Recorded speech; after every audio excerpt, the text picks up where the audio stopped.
ইনবক্সে মেসেজ আসবে কিন্তু সিন হবে না, রিপ্লাই পাবে না, পরে থাকবে ওইভাবেই।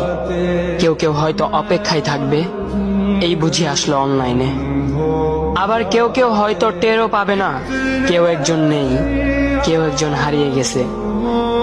হঠাৎ একটা সময় কারোর হয়তো মনে পড়বে, কে জানি আর নেই। কষ্ট করে নামটা সার্চ করবে, পুরনো ভিডিওগুলো দেখবে আর ভাববে হুট করে কোথায় চলে গেল। আবার কেউ কেউ হয়তো একদিন দুই দিন না পেয়ে ফ্রেন্ড লিস্ট থেকে আনফ্রেন্ড করে দেবে।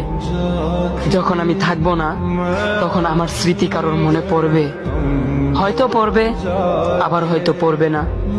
তবে হারাতে হবে, হারাতে হয়, হারিয়ে যাওয়াই নিয়ম।